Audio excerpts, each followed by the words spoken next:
Sure, we got the leader and we built around the leader. In most of the other areas, we had gone bottom up. You'd first build scale and you had 120 people, then say, okay, now we need a team lead and a manager and a leader, right? I would now actually go both ways. In some cases, go top down, get the leader in, a really strong leader, right? And then build around them. Hi guys, welcome to another episode of our podcast, Talent First. Today I have a veteran, a person who has been instrumental in setting up, laying foundation to the captive, to the IT, to the tech, AI, analytics, whatever you call it, industry in India. He just moved on as the head, country head, managing director of Allstate in India. Hi Chetan, hi, how are you? Raghav, I'm good, thank you. क्या चल रहा है? How's life? Bus, I'm getting used to a new phase of my life, trying to... You don't like the word retirement. I hate the word. Why? क्या मतलब retirement सोच के क्या आता है आपके दिमाग में? तो रिटायरमेंट सोचने से टिपिकल आई थिंक फ्रेम सबके दिमाग में है कि घर पे बैठो, पेपर पढ़ो, चाय वाय पियो, हर महीने पेंशन का पैसा आता रहेगा. जो भी पैसा आता है, and just relax chill, right? And I am just maybe too hyper to be in that mold. So to me it is a new phase as in doing things that I want to do, that I like to do. So leisure, reading. I started trekking last year. I went to Uttarakhand for a 6-day camp. Where in Uttarakhand? So this was to a place called Dayara Bugyal. Okay. So we went there for 6 days. There were four of us, 3 of my classmates from like 30 years ago. Right? And we went together camping. And we went in April, and you won't believe this, but we got rain, hail, snow. Snow also? Snow also, knee deep or, thigh deep. So I want to do things like that. I want to do some stuff which I've dipped my toes in, like teaching. So I taught at IIM Bangalore for a course a couple of years back. Found that interesting. Coaching, I've done some training on executive coaching, and I think... What is the difference between teaching and coaching? Teaching, I taught insurance and investment banking. So that was more... Technical. Academic with some exercise and some interaction. Coaching to me is more of individual needs-based. Where is somebody in their journey? Where do they want to go, and how do you help them in that journey?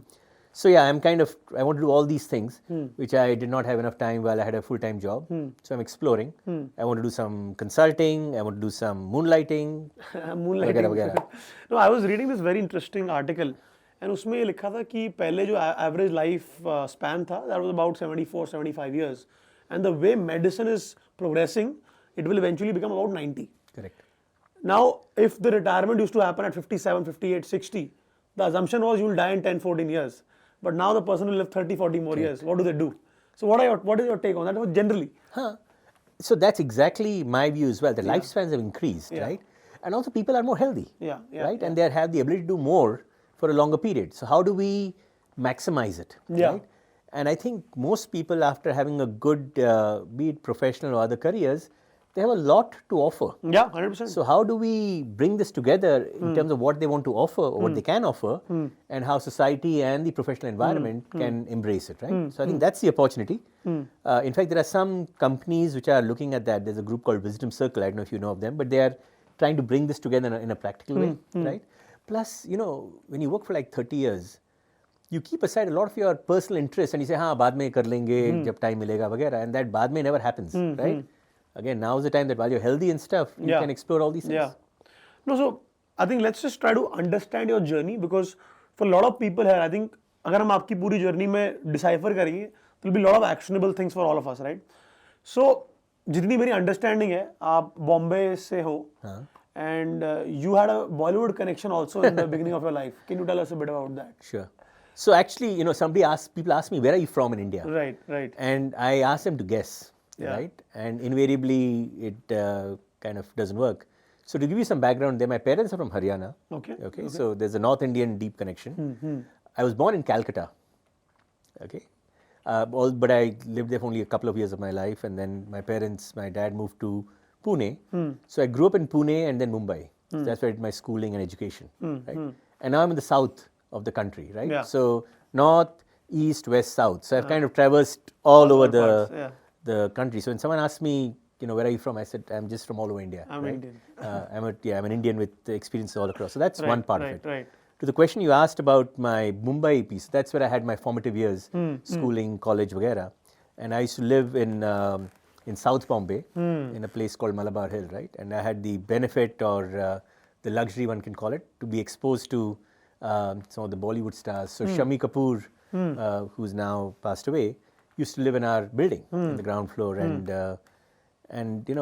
I had friends whose parents were in the film industry shooting movies. So they shot movies like Natwar Lal and others. So I had some of those exposures, right? Wow. It was a very interesting environment that I grew up in. But एक चीज़ आप बताइए, मैंने ये देखा है कि south Bombay के जो लोग होते हैं, specially the kids who are in South Bombay, थोड़े स्नूटी होते हैं. तो आप भी थे या हो क्या मतलब? तो अगर आप बिजनेस फैमिली से हो, ठीक है, और काफी पैसा है जेब में, तो वो पैसा उड़ाने का जनरल ट्रेंड होता है. Right. My father is from a services background, so he was posted there. He was with Philips India at the time, and we did not have all those luxuries. So while I had an environment where all these kids were there, I don't think I had the opportunity to be snooty and throw money around. But in life overall, what I felt is paisa to aata jata rehta hai. The need to be grounded is very important, right? And that's what stayed with me. So, अगर आप snooty नहीं थे तो आप aspirational बहुत हो गए, because if you are telling me कि you are living such a affluent locality and you are comparatively from humbler means as opposed to others. Correct. So क्या एस्पिरेशन तो होगी from day one. So you're right कि उस time aspiration क्या थी कि उस टाइम एम्बेसडर गाड़ी थी, ठीक है, या फिएट गाड़ी थी. कॉन्टेसा नई गाड़ी थी इंडिया में, और अगर कोई बहुत ही एफ्लुएंट होगा तो शायद दे हैड अ मर्सिडीज और something that's right. And that time sir अरे यार बड़ी गाड़ी होगी तो क्या होगा, राइट? या you want to go on a foreign holiday, right? People are going on foreign holidays. अरे वहाँ जाएंगे तो कैसा होगा, right? So those were the aspirations, right, as a kid. जी. उस टाइम किसको क्या पता है कि क्या करने वाले हो और कहाँ जाने वाले हो. So it was more I think limited aspirations. जी. बट I think ज़्यादा था कि intellectually and professionally, how does one do well, right? And given my father was a cost accountant, he came from a very, very humble background to where he was, right? And that journey has its own story and amazing. And those were some of the role models for me to say, अरे how do I really do well in my professional career, right? अभी कहाँ पहुँचना था, इतनी तो सोच, हाँ, उतनी तो ध्यान भी नहीं था कि कहाँ कोई डायरेक्टर बनेगा या सीईओ बनेगा या एमडी बनेगा. बट राइट था कि अच्छे से पढ़ो, राइट, अच्छे से काम करो and have a good career. Now your college, in college a lot was evolve, and I'm assuming your college was not in the same city or town as you were in, right? Where was your college? Actually my college was, my junior college was in South Bombay, my engineering college was in New Bombay. Really? So, but I was not a day scholar, so I was staying there because the commute was too long. Yeah. So I would stay in the hostel and apartments and stuff. So before your first job, like I just want to understand as a person, how did you mature up? Like if I had to just look at your journey, right? Like होता ना कि maturity आती है, like especially in that 18 to 22 year age, is a lot of ground reality start hitting. So अगर आप retrospect कर सको, तो आपके उस टाइम पे, जैसे मैं आपकी एस्पिरेशन समझ रहा हूँ कि एक आध गाड़ी लेनी है, फॉरेन वेकेशन वगैरह, बट आपको इनसिक्योरिटी क्या थी उस टाइम पे?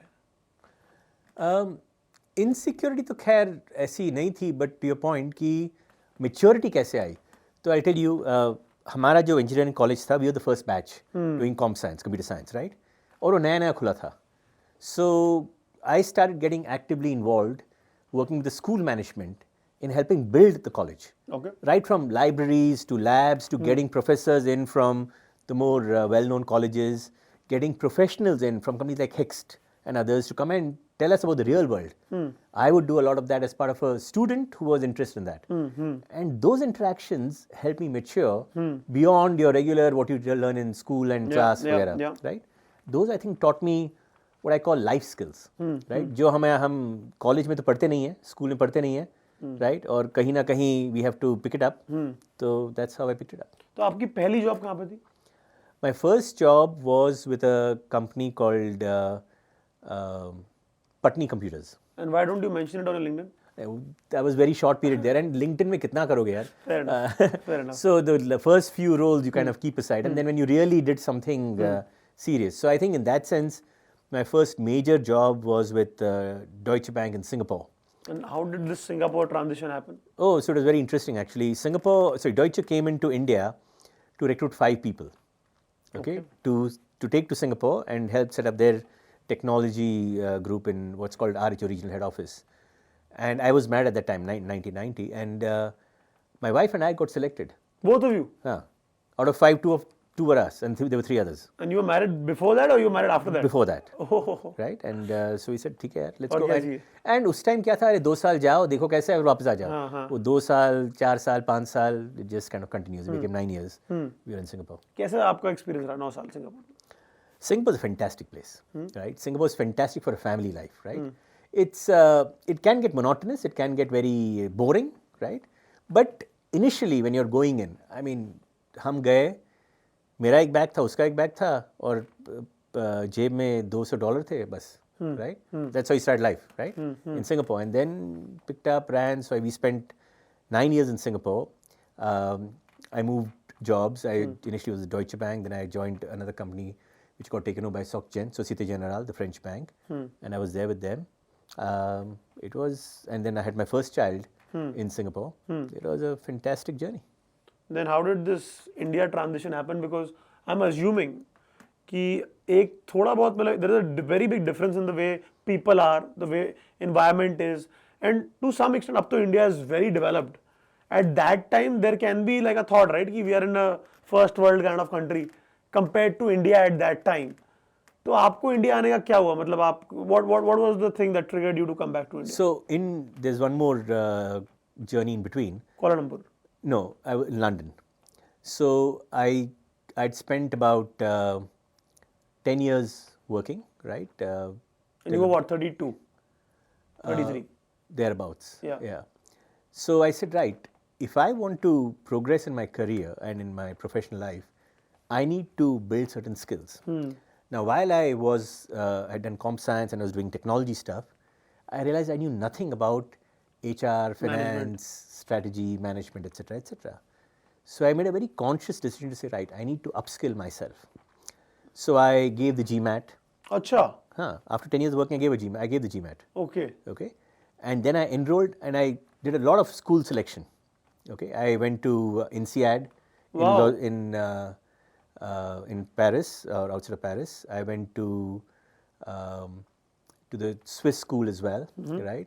I went to London Business School. So I visited all these schools, right? This was like a code exchange program or what was it? No. I visited just to decide where I want to study, right? But where did you go eventually? And so I figured out that for my background, after about 10 years of experience, I don't want to go to a school where I'm with kids, right? Who have done 2 years of work experience in there.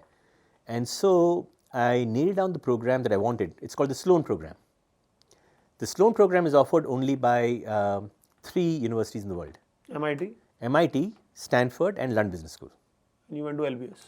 So I then chose to go to London Business School, and I took. So SocGen obviously is a French bank and has a very big presence in London. So the work I was doing, I got transferred through SocGen to London. And you got transferred with your family, like? With my family. Oh. Okay.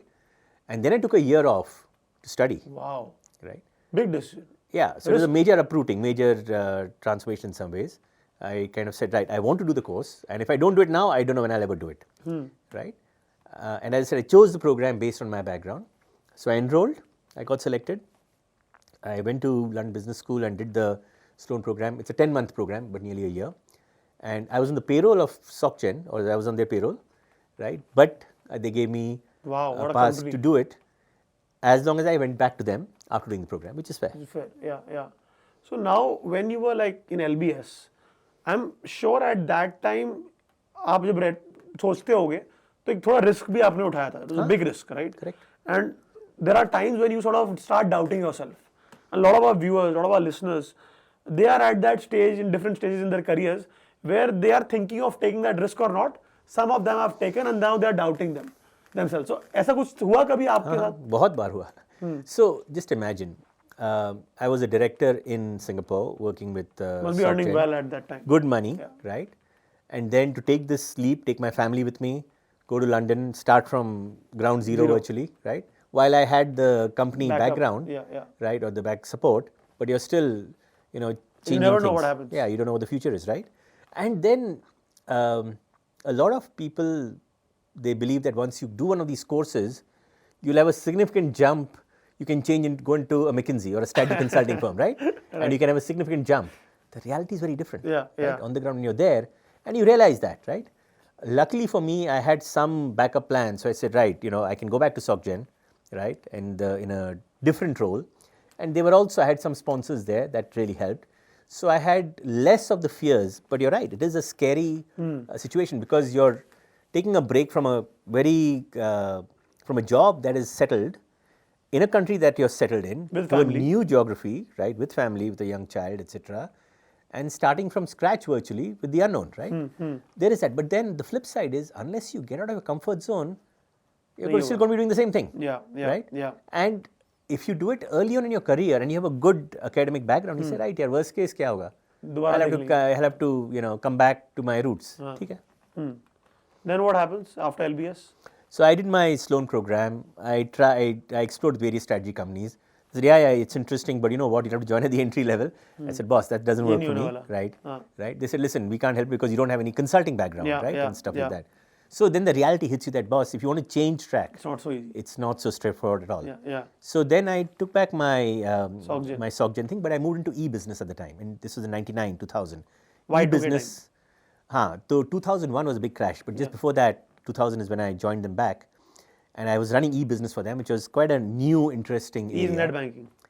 So right from exchanges were going electronic. Okay. Right. To companies like Sapient and all were coming in, right, consulting, to the early stages of what we are seeing as the dot-com boom, right? Because the dot-com bust happened in 2001. Right? That was the first big bust that happened. So I went back to them and I said, I'll go back in. And they said, yeah, sure, come and do this first. And I had a lot of deep domain knowledge on the investment bank side. I had built trading systems, right, exchanges and program trading, algo trading, all that in 2000, okay, for SocGen, for their institutional clients, right? So I had that background, I had that comfort. So I went back to that. And then I did that for some time, right? 2 saal. So 2002 is when I decided, okay, I want to come back to India. And what triggered it? So FOMO? No, I don't know whether FOMO is necessarily the right word, because India was still at a very early stage of growth, okay? But it was more parental and family and saying, right, if we wait too long, we can't come back. So my second son was born 2001 in London. And so we said, right, either we make a move soon, because the first guy was getting older. He was 8 years at the time, right? 94 born, so yeah, thereabouts. The one who went to Chicago?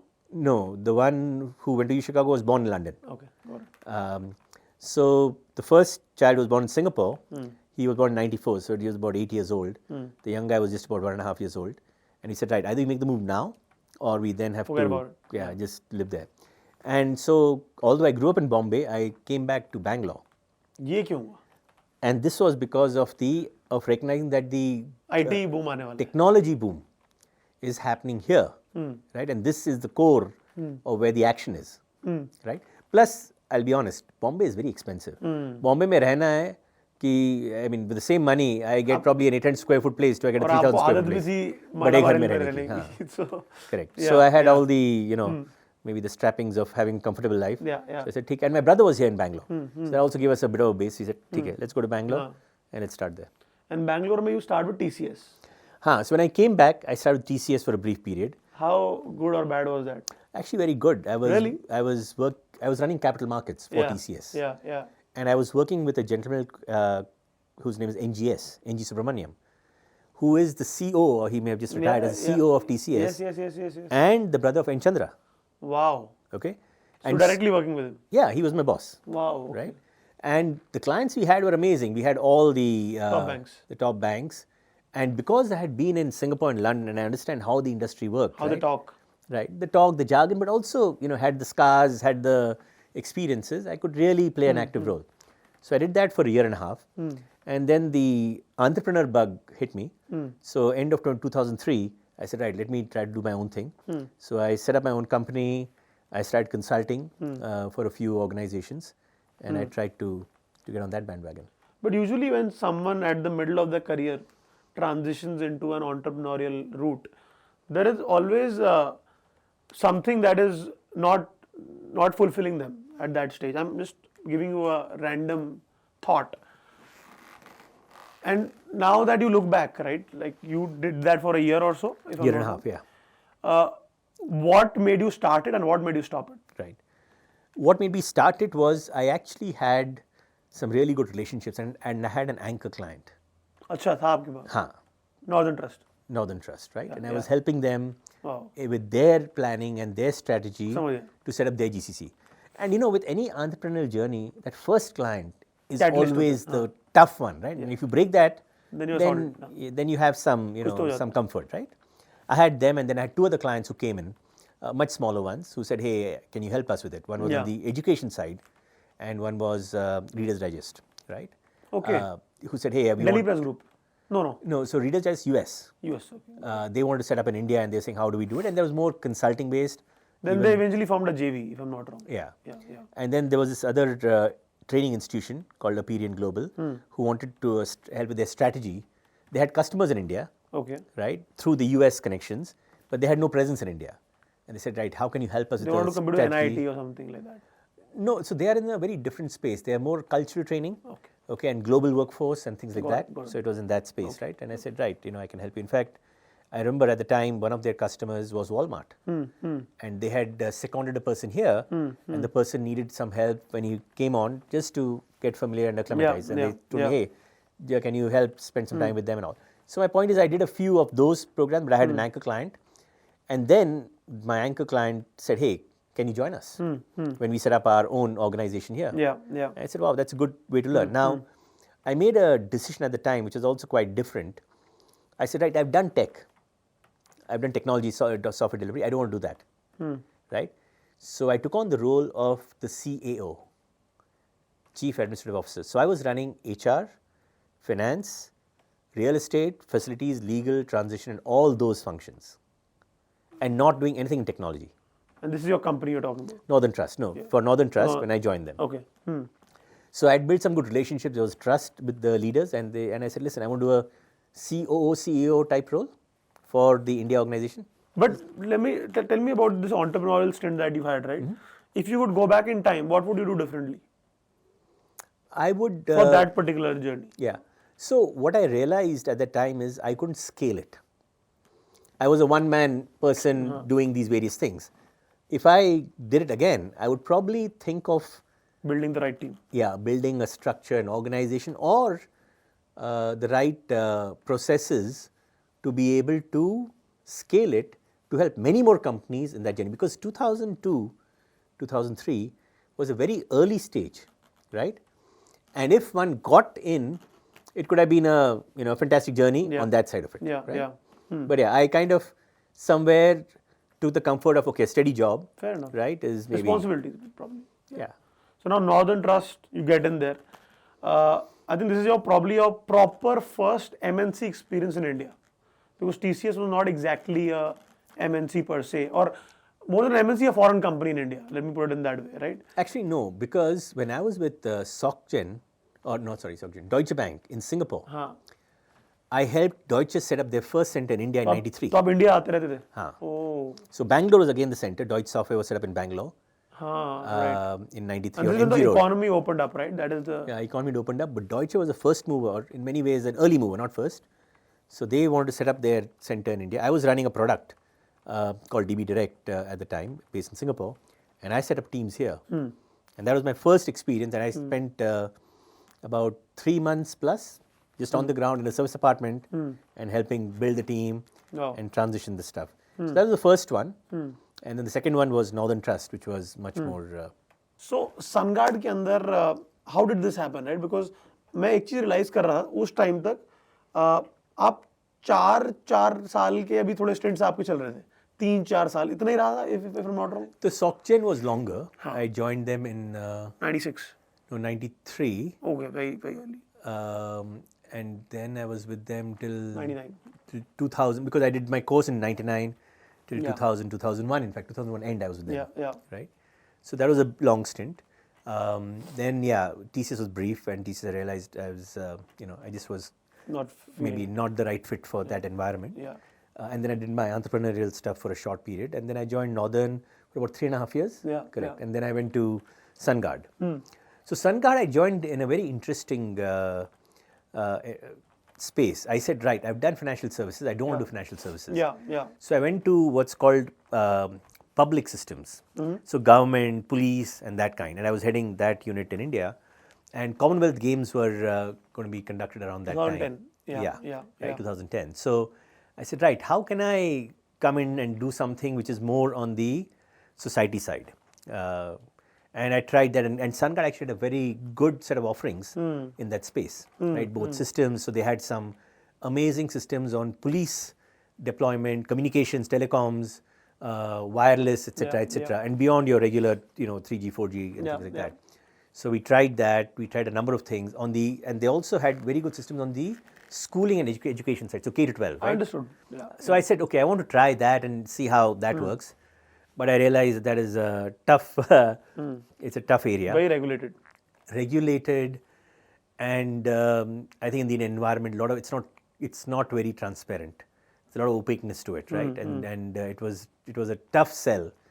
And then in some ways, SunGuard said, hey, we really need your help on financial services. Can you come back? So they asked me to come back and run things like wealth and so the whole wealth group, their corporate and treasury functions. Okay. So I said, okay, let me go back to my what I'm very familiar with. Right. Now सब कुछ सही चल रहा है. You're in SunGuard. Then एकदम से उस time 2011 में relatively unknown company in India. I think probably no one would know at that time. Allstate, right? How does this happen? How do you get in touch or how do they get in touch with you? And जब आपको भी उन्होंने reach out किया है जैसा बात आपको पता था क्या है Allstate? So in 2012, they reached out to me through a search firm, a very well-known search firm. And I did some research on them to see who they are, and I kind of became familiar. But you're right, in India, it was an unknown brand, name, etc., etc. And then they said, right, we want to do this in India. And I said, okay, that's interesting. One thing which I've been quite comfortable in is ambiguity. And also trying new things. Yeah. So I said, okay, it's an interesting proposition. Let me take a shot at it. Plus, because I'd set up other organizations like Northern Trust, like Deutsche before, right? I mean, Northern Trust when he set up in India was unknown, right? So I had some of that experience of having set up an unknown entity in India. I had some of that, and that also maybe positioned me well. So I said, it's worth a shot. So how does this start, right? I'm assuming they don't have an office. We work out of warehouse, yeah. Warehouse? How come? क्या हुआ मतलब? So since you live in APR, right? Yeah. APR before, so there's a Honeywell building there, right? Very big building, couple of buildings. Yeah. Before Honeywell came up, that thing was a warehouse. Oh. Okay. We were in that warehouse with just a few desks and stuff, and we started there, right? Achha. And in fact, we knew we had, I think, agreed on signing a lease in Eco World, right? But yeah, we started there. Wow. In fact, I'll tell you another story. When we started our Pune office, we had nothing. So I hired 2 people in a coffee shop. And उस time पे Zoom कुछ भी नहीं होगा. No Zoom, right? And Skype होगा, I said, work from home. उस ज़माने में. And they said, okay, we'll work from home. So it was an HR guy and a transition guy. Wow. And they both agreed to work from home. And again, Allstate was not a known brand. It was a leap of faith, right? So really it is how do you make them aware of what is the vision and what is the opportunity, right? It's like storytelling. How do you create that appreciation in them? So this was like an entrepreneurial journey only in some form or the other. Of course. Total entrepreneurial. Just that it was not my money. But yeah, like it was funded by a large company. But still. But totally entrepreneurial. Because you are convincing, you are selling, to some extent they are believing you. Correct. If I'm not wrong. Correct. Now, when you were doing this, like I just want to understand, right? 2, 3 things I've heard about Allstate. First, the titles. Is it true that, I don't know if it's true or not, that there are only 200 global VPs in a company of about 60,000 people, as opposed to many other banks that have 200 VPs in India? Absolutely. That is true. That's true. So we have 2, we call VPs officers of the company. Wow. Right? There are only 200 of them in the 57,000 odd people. Yeah. Out of which only 3 are outside of North America. So 2 in India now, and with me, and 1 in Northern Ireland. The remaining 197 odd are God. in US and Canada. So now as a normal, I'm just trying to understand, right? If I'm a tech leader, I'm already at a SVP or some big VP position. You come to me, you're like, Allstate is this company. Probably I don't know too much about it, but ठीक है, scale है, देख लिया. But how do you convince them to come for a lower title? So one is, I think they need to understand the environment, right? And if once you tell them that, listen, the way we are structured is we have only these 5 levels, right, or 7 levels, right? And so this is where you fit in, right? And in our org, that's what the title is. Now, you will still have the accountability, the responsibility, and the compensation, which is fair, right? But we are not one which inflates titles for the sake of it, like some of the other organizations that we've seen. I mean, in my own journey, I actually took a title 2 levels below my earlier title. You were an SVP, if I'm not wrong. I was an SVP in SunGuard, and I joined as a senior director in Allstate, right? Right. But when I understood the organization, then you were fine. I saw it was fair, Yeah, right? yeah. It wasn't like I was getting demoted and everybody else was still in their original title. I said, yeah. That seems fair. And then I grew with the organization and I left as an SVP at Allstate, right? So it's a matter of you showing what you deliver and then getting your reward for it, or recognition for it. Now, if you look at your Allstate journey in a very quick manner, if you had to tell me 2 major wins you would see as the managing director you had, and one thing if you would again go back in time do differently. Yeah. On the wins side, I think we've really built a very strong culture. So let me share with you. I recently had the chairman of the company come into our organization. Global chairman? The global chairman. Wow. In October, right? And we shared with him what's the value we've created, right? And to me, value is not about headcount. Headcount is a passe, right? It is really, and headcount helps you with scale and economies of scale, but that's about it, right? It cannot be a metric you say, oh, I'm 5,000, 7,000, 10,000, right? That's just a number. So right, we said, right. Value for the organization is in terms of capabilities, culture, right, and the financials in terms of savings and other things, right? These are the 3 metrics we want to demonstrate, right? Yeah. Capabilities, we've actually built teams in Allstate across all the tech and operations areas which exist across the whole enterprise.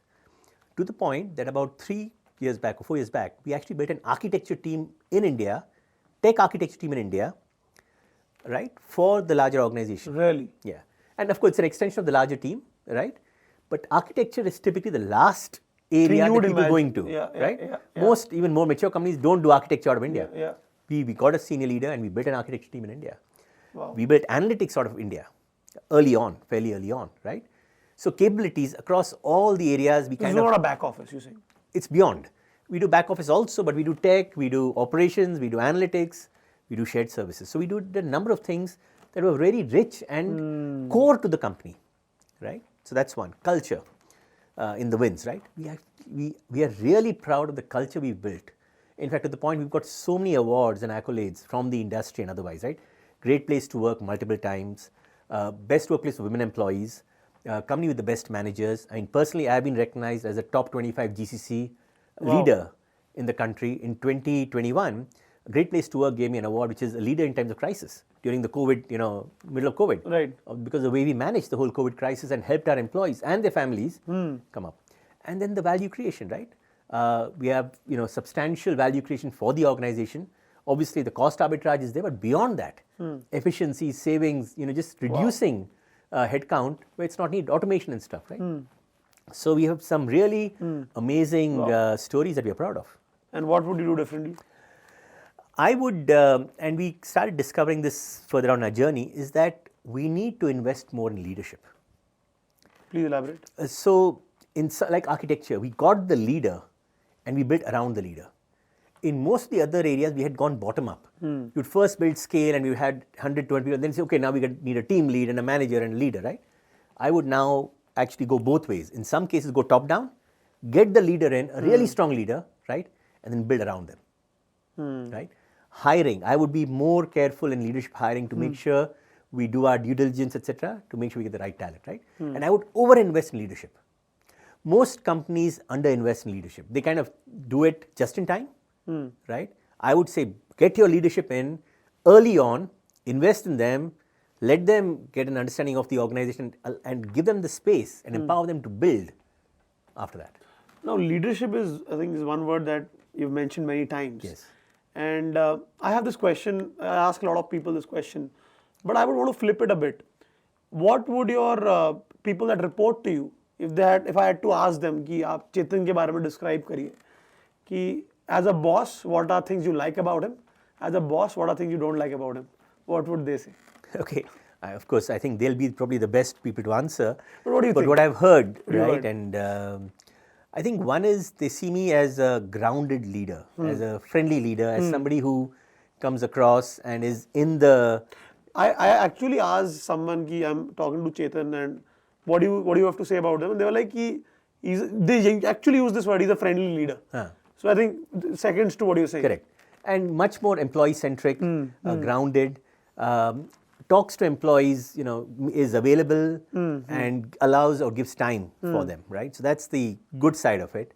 I think on the flip side, they'll see me as quite a demanding leader as well, right? One who's expecting outcomes and results, is expecting them to make decisions, right? And recognize some will go wrong, but that's life, right? Right. And if somebody is sitting on the fence a lot, then it won't go down well with me, right? I tell them, listen, I've actually told my directs and even their directs, think like the CEO of your business. Whether you're in HR or finance or delivery or analytics, if you're the CEO, how will you run it? Think of your P&L, think of investments, think of your talent, think of a strategy, think of everything. In fact, we did a program about 4 years back. We sent 17 of our high potential managers, leaders to IIM Bangalore for a mini MBA. What does a mini MBA mean? So they got exposure to all facets of management, strategy, HR, finance, marketing. Wow. All those things. It was quite an in-depth program, intense program, and cost us significant amount of money. Not only that, their time.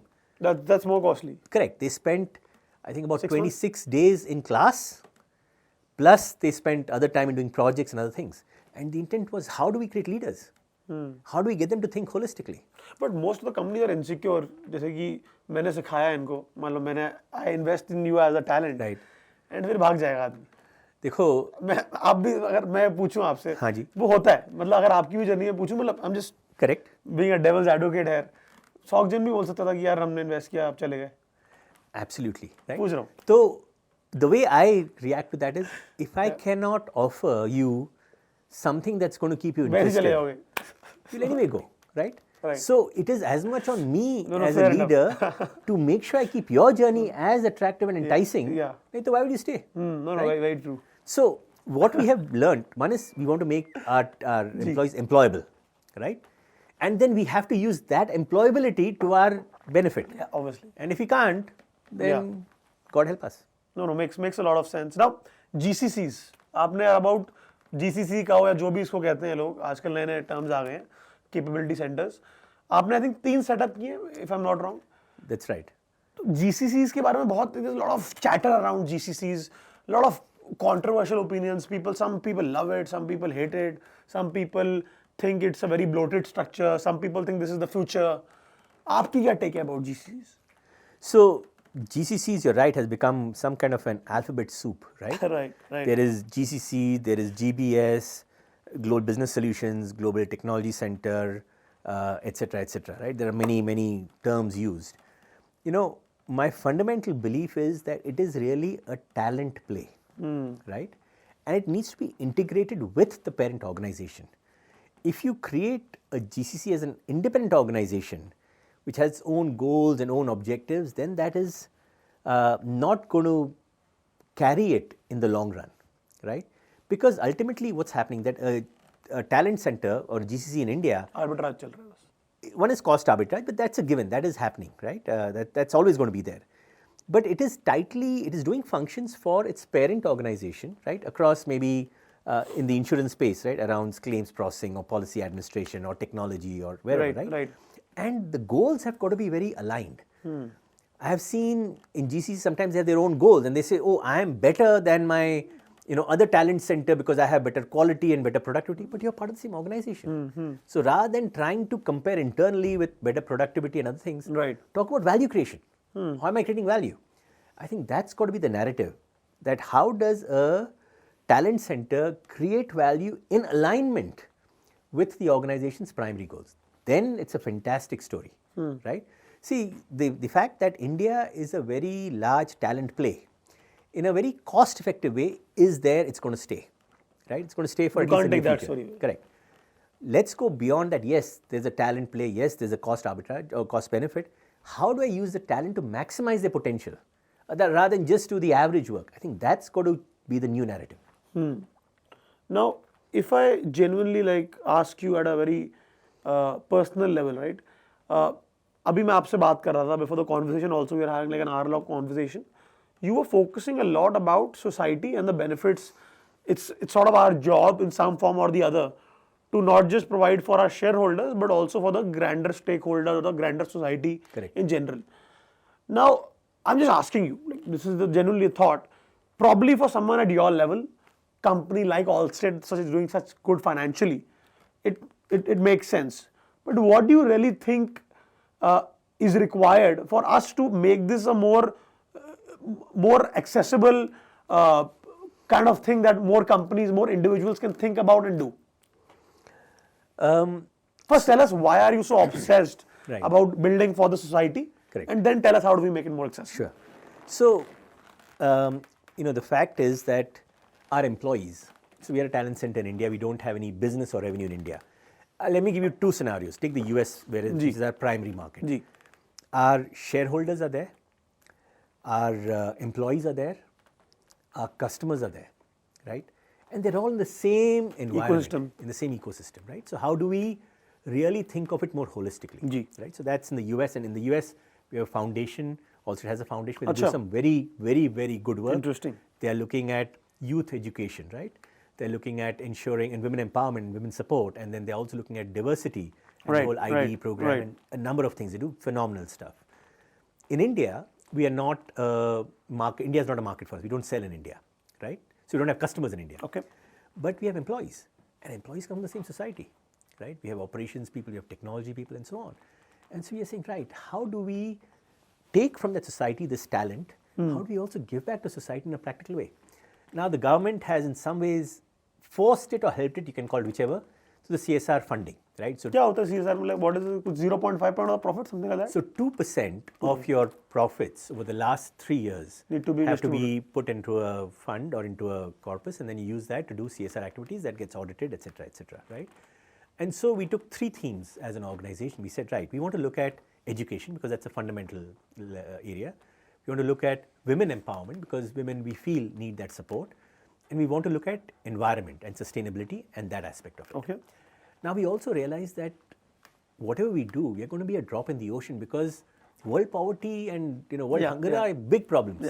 So how can we, in our own little way, do something meaningful? That was our objective. And we said, right, let's do a few things. Let's do them well. Let's measure the impact and outcome, and then use that to further enhance it, right? So I'll give you a few examples. Education. We do a number of things, but one specific thing we did is we saw that there are children who have the potential to go to engineering colleges, but don't have the means, right? Either in terms of coaching or funding. And we said, right, let's help that group. So we worked with an NGO. We said, right, we want to help 20 children in engineering. We want to help 20 children in medicine, right? So you do the selection, you use your criteria. We will support them on this journey because we want to help those 20 children get to their maximum potential, and through them their families and others will go into mainstream. That's been an amazing program, right? Now, it's not going to help thousands, but for those 20, it means the world. It'll change their lives. So we are saying, okay, let's try to do these in small but tangible measures. With women, we said, right, how can we help them get into mainstream through vocational training, so tailoring, etc., etc. We have programs where we help youth learn plumbing, learn electrician, and get into vocational skills and get into some meaningful work. We help women tailoring. We get them the tailoring machines and stuff and the equipment and jobs. And we also think, can I become a customer? Can I become one who can give them an order for bags and T-shirts and this and that, right? So that's on the women empowerment side. The third one, environment. While I was heading the NASSCOM GCC group 4 years back, there was an interesting question that came up which said, hey, what are you doing besides creating jobs and also adding to the GDP and all? And that was interesting. I said, okay, what are we doing for society? And then we took up environment and we said, okay, water is a commodity that's always in short supply and getting, reducing. What can we do? And then we looked at lake rejuvenation, etc. We looked at all these programs and we said, hey, those I don't think is the right one for us. So we looked at rainwater harvesting for government schools. The problem statement was that government schools don't have enough water. They get water tankers to provide the water. It doesn't come on time. When they have their meals, they sometimes don't have water. In their washrooms, they don't have water. And for the girl child, it becomes a big problem, right? So that was the problem statement. We saying, okay, how do we resolve this? And then we worked with another company called Forward Foundation, which was deep in this. And we said, right, if we can do rainwater harvesting for these schools, we can make them water self-sufficient. We can basically enhance the water in the water tables below, and then through the appropriate pumps, etc., they'll become water self-sufficient. And he said, right, what does it take to make that happen? And he said, right, it'll take us about a certain amount, 7, 8 lakhs, 10 lakhs to get it going, and then the sustainability is marginal in terms of maintenance.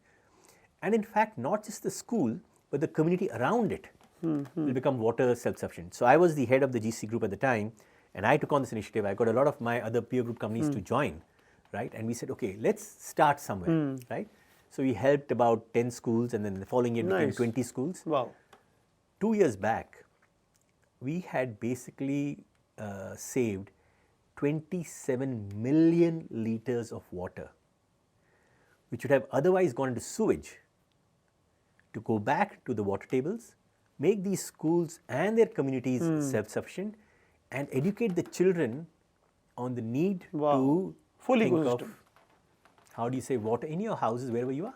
And so it's a small step, but if we start multiplying it and create a movement, it has phenomenal. So we need to advertise this more. I think that's how you make it more accessible. So the government of Karnataka, in fact, at that time, the Chief Minister Bommai, he was there, he recognized us, he said, okay, let's make a big splash, let's make people aware. So it went through all that. But it just needs a constant reminder in many areas. And now it is a movement. Now the companies are constantly supporting 2 new schools every year, for example, right? And that way it's just growing. Perfect. I think this is a very pertaining thing. And if I had to ask you, right, and like if you look at your next 30 years, is that something you want to play a bigger role in? So I'm thinking of a variety of things, right? And what has caught my attention over the last few years has been this model of you don't do a single thing, you do 4 or 5 things. Some you do because of the intellectual capacity, some you do because of personal interest, like let's say trekking or sports. Some you do to give back to society, so like the CSR activity. So absolutely, in fact, I've been invited to be on the advisory board of some of these institutions. Say, hey, can you come and join us and really be part of this movement? Right? Wow. So I want to do a few things, and one of them is this area. Now, mostly from a workforce viewpoint, you have seen like a good 30, 40 years in the industry. AI एक चीज़ है जो, again it's a question which has been asked billions of times, but मुझे आपकी take जाननी है एक general level पे कि काफ़ी लोग जो हैं वो अब AI को देख के डर रहे हैं, एंड आपने काफ़ी साइकिल्स देखे हैं, तो इन अ सिंपल लेमैन्स टर्म आप उन लोगों को क्या कहना चाहोगे कि उन्हें क्यों डरना नहीं चाहिए या डरना चाहिए? So, we've had a number of disruptions, if I may call it that, right? Right from the Industrial Revolution, where machines came in manufacturing, and people thought, oh, what's going to happen to their jobs, to the technology revolution with computers coming in, and then people wondering, okay, will they take over jobs? So I think in the same sense, this AI, ML, etc. is coming in. It's going to make things different. It's going to take away all the mundane, repetitive stuff, right? And they'll get automated. That's natural. I don't think people should be scared of it. I should think they should take it as an opportunity. The way I see the future is, a few years back there was technology, like people did Java programming and stuff, and then you had Python, which came in a few years back for AI, ML, etc. As various languages, and these will keep evolving. That's the nature of technology, right? but how do individuals keep themselves current and ready for the future? And I think some of the competencies that need to be built are around critical thinking, reasoning, solutioning, and those kinds of stuff, and curiosity, right? So that's how they need to keep evolving. I think today, yes, maybe AI, ML, Gen AI will come and it will take away a lot of the very simple, repetitive stuff, but there'll be new opportunities to look at. The way I see things is the whole aspect of people interaction, right? And the emotions, and trying to understand emotions and being empathetic and sensitive. Those are important pieces that will always be needed, right? And yeah, I think the future will have new challenges and new opportunities. Perfect. I think Chetan, this was overall a very interesting conversation. I learned a lot personally. Now, I would just like to end it with like a couple of questions. These are more from an advisory viewpoint, like what would you want to tell the viewers who are watching this? अगर हम आपकी journey से कुछ सीखना चाहें, so एक चीज़ जो हमें सीखनी चाहिए and एक चीज़ जो हमें नहीं सीखनी चाहिए. Okay. जो सीखनी चाहिए, I think be humble, be grounded, right? We all have our ups and downs in life. Don't allow anything to go to go to your head and take you into cloud nine. At the same time, don't allow anything to hit you so badly that you get depressed and go under, right? Just recognize that every day has a dawn and a dusk, right? And there are ups and downs. So that's one. So just be resilient, right? And adaptable, actually. What I would have done differently, is, again, I think like most professionals, we get so involved in our job and our work that overtakes us, and we don't use our time in a balanced way to also think of our interests. And I would just encourage that, hey, don't wait till you're 50, 55, or in quotes, retired. Do these things early on. And I'll be honest, I see my children doing that. Saying, hey, I want to work, but I also want to do things that I really enjoy doing. Right? Yeah. And they're pretty serious about it. Yeah. And while I may think that, hey, why doing that? It's not really getting you any professional merit. But if I reflect back, I say, wow, fantastic. Have a good balance. And just like a general piece of advice, if you had to give to a 23-year-old who is just starting their career, what would that be? Take some risks. Take some risks. Be willing to put your neck out. Volunteer for things. Go for things you've never done before. Try it out. At worst, what will happen? You'll fail. You learn. Unless you fail, you don't learn. Right? Because when something's successful, you don't learn. You just think, okay, that's the way it is done, and you continue to do it. Only when you fail, you learn, and then you become better. Perfect. I think it's a phenomenal way to end it. Thank you so much, Chetan. Great. Appreciate your time. Thank you. Okay. Bye.